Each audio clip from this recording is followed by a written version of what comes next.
Gujarati movie જે અત્યારે ફરી રિલીઝ થવા જઈ રહી છે એની વાત કરીએ તો મહિયરમાં મનનું નથી લાગતું.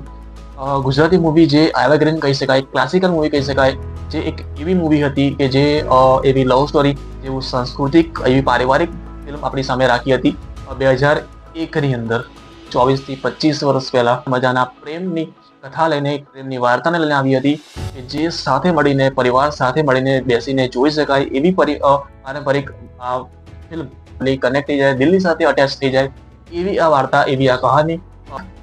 એવા ઇમોશનલ ફોલો ભરવામાં આવ્યા છે, એવા ઇમોશનલ વાળા ટચ આપવામાં આવ્યા છે.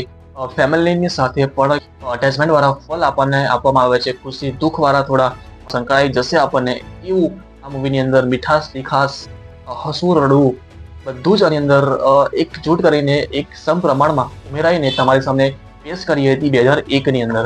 આ મૂવી વિશે થોડી અજાણી વાતો તમારી સમક્ષ દાખવા માંગુ છું કે જે એમના પ્રોડ્યુસર, જે એમના ડાયરેક્ટર, એમના મેકર્સ ગાંગાણી ફિલ્મ પ્રોડક્શન હેઠળ આ મૂવી બની હતી. એમના જ ડાયરેક્ટર જસવંત ગાંગાણીએ આપણને આનું થોડી અજાણી વાતો વિશે રિલેટ કરવામાં આવ્યા છે, રિલેટ કરાવ્યા છે.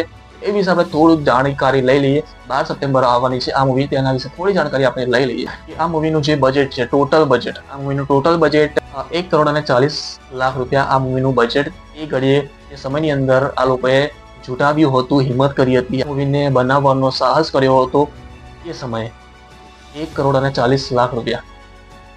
આ 2001ની વાત કરું તો 2001ની અંદર આ મૂવી આવી જ કદાચ બીજી કોઈ મૂવી અને કાં તો પછી ઘણી બધી મૂવી બનતી હતી એ સમયની અંદર, પણ એ સમયની અંદર બજેટ હતું 20 લાખ રૂપિયા, 15 લાખ રૂપિયા, 30 લાખ રૂપિયા મેક્સિમમ. પણ 1 કરોડ પ્લસ, 1 કરોડની પણ ઉપર અમે જતા વિચાર્યું તો હશે, પણ એમને એટલો વિશ્વાસ પણ હશે કે આપણે જે બનાવી રહ્યા છે એ ક્યાંક ને ક્યાંક લોકો સુધી જરૂર પહોંચશે. આત્મવિશ્વાસ, એ જ પ્રતિભાવ અને એ જ એમની પ્રતિભાશાળી વ્યક્તિઓએ જ આ મૂવીને એટલી ઉચકી કે આ મૂવી ઘણા લોકો સુધી પહોંચી, ઘણા હૃદયોને ટચ કરી, ઘણાના દિલ જીત્યા, ઘણાના ફેફસા જીત્યા, કેટલાના મન જીતી ચૂકી આ મૂવી જીતી ગઈ. પ્રકારના કેરેક્ટર આની અંદર ઉમેરવામાં આવ્યા હતા. હિરેન કુમાર હોય, રતન હોય, ઘણા બધા આવા પાત્રો ઉમેરવામાં આવ્યા હતા જે લોકોને પોતાની એક પરિવારની પણ ઝલક આની અંદર દેખાવામાં આવી અને ઊંડાણપૂર્વક આ મૂવીની રચના કરવામાં આવી. તો આપણે પાછા આવીએ કે આ મૂવી એની 1,40,00,000ની અંદર પ્રમાણે કે એ સમયની અંદર 25 થી 30 લાખની અંદર મૂવી બનતી હતી, ગુજરાતી નોર્મલ મૂવી. પણ એમણે સાહસ કર્યો 1 કરોડ ઉપર જશે તો બી વાંધો નહીં. ખર્ચો ક્યાં કેટલો થયો એ પણ એમના કહ્યા મુજબ કે જે સેટ એમણે બનાવ્યો હતો, એમનો સેટ હતો હાલોલની અંદર એમનો સ્ટુડિયો, એનો સેટ ઉભો કરવામાં આવ્યો હતો સ્પેશિયલ. અને પાછો એ સેટ પાછળ ખર્ચો જે હતો એ હતો 50 લાખ રૂપિયા. માત્ર ને માત્ર એક સેટ પાછળ ખર્ચા હતા આ લોકોએ 50 લાખ રૂપિયા.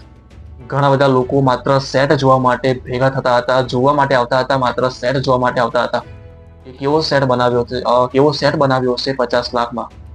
એક ઘર નહીં, જે બે ઘર હતા, એક હિતેન કુમારનું ઘર કહી શકાય અને એક જે રતનનું જે ઘર હતું બીજું, તો એ બંને સેટ ભેગા એક 25 લાખનો કહી શકાય, બીજો 25 લાખનો. એ પ્રમાણે 50 લાખ રૂપિયાનો આખો સેટ ઉભો કર્યો હતો આ લોકોએ. 45 દિવસ આ શૂટ ચાલ્યું હતું.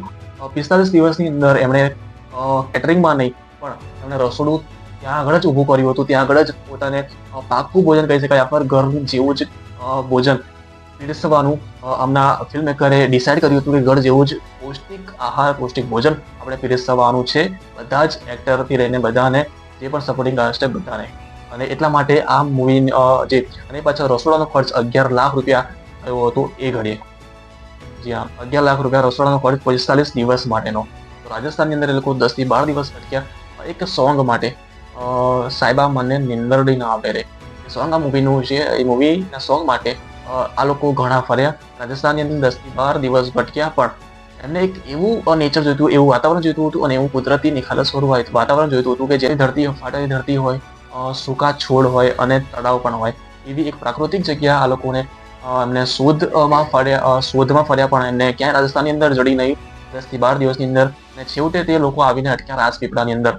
તેમને આખું જે સોંગ છે તેનું શૂટ કર્યું અને એની સાથે ઘણા બધા સોંગ પણ ત્યાં જ એમણે શૂટ કર્યા. એ વખતે એક કેમેરાનું ભાડું 35 થી 40 હજાર રૂપિયા હતું અને એ વખતે એ લોકોએ 45 દિવસ માટે આ કેમેરો લીધો હતો અને એનું ભાડું આ લોકોએ 15 થી 18 લાખ રૂપિયા ચૂકવેલા હતા એ ઘડીએ, માત્ર કેમેરાના ભાડા પેટે. જે કેમેરો કહો ના પ્યાર એ મૂવીની અંદર પણ યુઝ થયો હતો એ જ કેમેરો અમને એમને માટે મંગાવ્યો હતો, આ મૂવી માટે મંગાવ્યો હતો, જેથી તમને પણ આનો વિઝન ખબર પડી જાય ફિલ્મ મેકરનું કે કેટલા લેવલ સુધી આ લોકો એ સમયની અંદર જવા માંગતા હતા, બતાવવા માંગતા હતા, એટલું કેવી રીતે ઓડિયન્સને પોતાની તરફ એટ્રેક્ટ કરવા માંગતા હતા. જે એમણે વિચારેલું છે, જે સ્ક્રિપ્ટ વિચારી છે, એ જ લેવલ, જે વિચારધારણા છે, જે વિચારણા છે, તે પ્રકારની જે ભાવથી સ્ક્રિપ્ટ લખી છે, એ જ ભાવના સ્ક્રીન ઉપર આવે. એ એટલું લોકો કેટલું હદ સુધી એમનું પોતાનું બળ આજમાવેલું, પોતાની તાકાત વાપરેલી હતી. એ ગમે તેમ કરી આપણે જે વિચારેલું છે, આપણી ધારણા છે, એ જ ઇમોશનલ પબ્લિકને મોટા પડદા ઉપર દેખાય અને પબ્લિકને સીધી હૃદય સ્પર્શી. હિતેન કુમાર જે એમનો લીડ રોલની અંદર છે, તો એમણે આ મૂવી વિશે મૂવી માટે શું નથી કર્યું પણ કહી શકાય છે. કેમ કે એમણે 15 થી 16 કિલો વજન ઘટાડ્યું હતું. એમનું કહેવાય છે ફિલ્મ મેકરના કહેવા પ્રમાણે કે તેમણે પોતાનું વજન 15 થી 16 કિલો વજન ઘટાડ્યું હતું આ ફિલ્મ માટે સ્પેશિયલ. લિમિટ પણ ખરી 30 દિવસની અંદર 15 થી 16 કિલો વજન ઘટાડ્યું હતું હિતેન કુમારે, એવું કહેવાય છે. અને કહેવાય એ પણ છે કે ફિલ્મ મેકર ડાયરેક્ટર જસવંત ગંગાણીની પણ ડાયરેક્ટર છે, એમની પણ આ જ માંગ હતી અને એમની આ એક શરત હતી. એટલા માટે પણ એમને ઘટાડવું પડ્યું અને હિતેન કુમાર પણ એક્સેપ્ટ કર્યું કે હું જ આ મૂવી કરીશ અને એ આ વજન ઘટાડવા માટે પણ રેડી છે. અને એમનો લુક, હેરસ્ટાઇલ તદ્દન બદલવું પડ્યું અને કાઠિયાવાડી લુકની અંદર એમને પોતાની અંદર પોતાનો વેશભૂષા ધારણ કરવી પડી, પોતાનો લુક એમણે આપવો પડ્યો. એ પ્રમાણેનો બધા માટે એ પણ હતી કે સવારે 10 વાગે શૂટ શરૂ થશે અને શૂટ ચાલશે રાત્રે 10 વાગ્યા સુધી, જેનું શરતોનું પાલન પર સર્વએ કરવાનું રહેશે. અંતે વાત કરીએ આપણે આ મૂવીની સૌથી લાસ્ટમાં કે અત્યારે રિલીઝ થવામાં આવી છે, તો રિલીઝનો પણ ખર્ચો તો થવો જશે બોસ. એવું નથી કે જે એમણે પહેલા 1 કરોડ અને 40 લાખ રૂપિયા ખર્ચા બસ એ જ ના. અત્યારે એમણે મોડિફાઈ કરી છે આખી જે ફિલ્મની જે રીલ છે, ફિલ્મની જે વર્ઝન છે, ફિલ્મનું જે વર્ઝન છે એને થોડુંક એમને જાતે હાઈ ડેફિનેશનની અંદર એમણે કન્વર્ટ કરી છે. જે નવા રંગરોગાણ પ્રમાણે એમને અત્યારની જે પદ્ધતિઓ આવી છે નવી, એ પ્રમાણે એમણે પણ આ ફિલ્મને થોડી HD ક્વોલિટીની અંદર રંગ સંધારણ કરવામાં આવ્યા આ મૂવી પાછળ. અને એની પાછળ એમને ખર્ચો પણ લાગ્યો છે ઘણો ખરો, જેવું કે એમના ફિલ્મ મેકર્સના કયા પ્રમાણે 25 લાખ રૂપિયા. જે નવી જે રિલીઝ કરવામાં આવે છે, નવી જે મૂવી રિલીઝ કરવાની છે, રિલીઝ કરવાની છે, એની પાછળ એમને ખર્ચો આવ્યો છે 25 લાખ રૂપિયા. અને કહેવાય છે કે આ મૂવી ની અંદર જે સોંગ છે તે બધા એવા ને એવા જ રહેશે, પણ મૂવીની અંદરથી 25 મિનિટ ઘટાડવામાં આવી છે. જે નોર્મલી એમની કદાચ મિનિટ હતી આ મૂવીની 2 કલાક અને 41 મિનિટ, પણ અને એમાંથી 25 મિનિટ આની અંદરથી બાદ થઈ જશે, ઓછી કરી છે. બાકી તો આમનું માર્કેટિંગ ચાલુ છે, હિતેન કુમારનું કહી શકાય.